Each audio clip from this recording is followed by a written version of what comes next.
और अब आपके लिए एक जरूरी खबर। शहर शहर आंखों की एक बीमारी फैल रही है, उससे सावधान रहने की जरूरत है।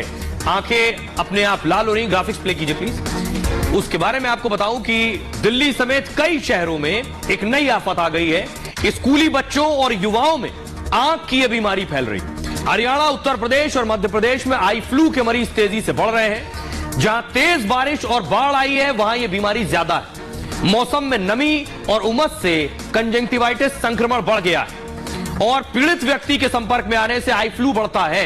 कई स्कूल ऐसे बच्चों को न भेजने की अपील कर रहे हैं। स्वस्थ बच्चों को भी स्कूल भेजने से कई अभिभावक बच रहे हैं। उन्हें डर है कि कहीं उनका बच्चा भी आई फ्लू से संक्रमित ना हो जाए। कई दफ्तरों में भी लोग ऐसे मरीजों से दहशत में हैं। अब आपको बताता हूं, पीड़ित व्यक्ति की आंखें गुलाबी या लाल हो जाती हैं और आपको बताता हूं इसका इलाज क्या है।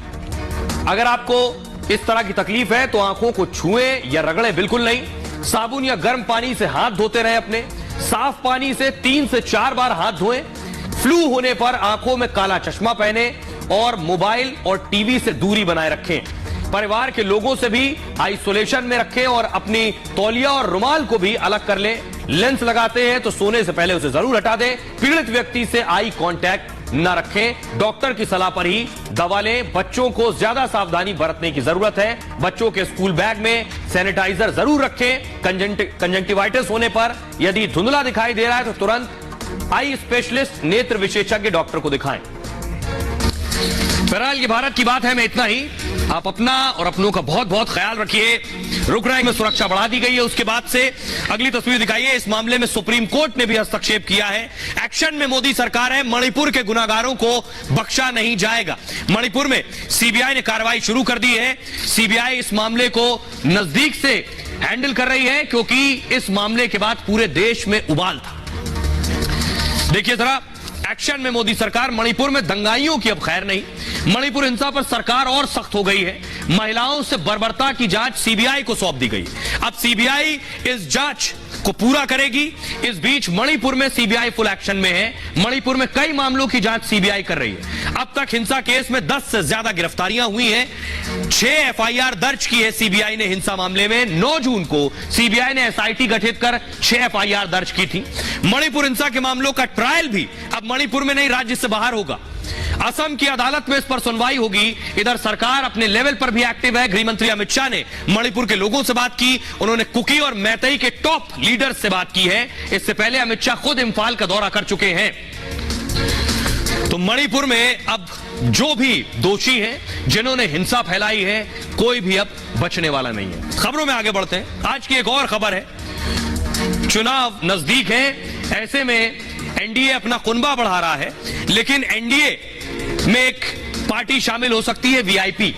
वीआईपी ने अपना गोल्डन रथ तैयार कर लिया है। पहली बार आप देखेंगे ऐसा रथ चुनाव प्रचार के लिए। मुकेश साहनी का गोल्डन रथ। बिहार में एनडीए ने अपनी चुनावी बिसात बिछा दी है। बिहार एनडीए में बीजेपी समेत कुल 5 दल, 2 के शामिल होने का इंतजार है।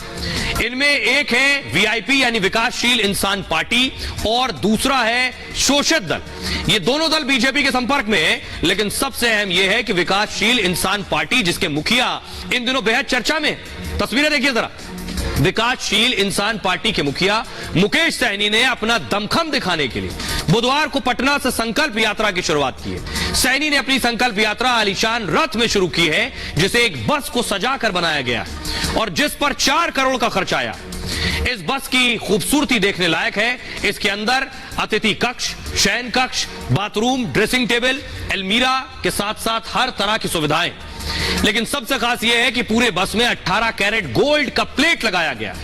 इसके शयन कक्ष में बिस्तर के पास 18 कैरेट गोल्ड का मयूर बनाया गया है, जो लगभग 5 किलो से ज्यादा का है। पलंग पर रखे तकिया में भी सोने का काम किया गया है।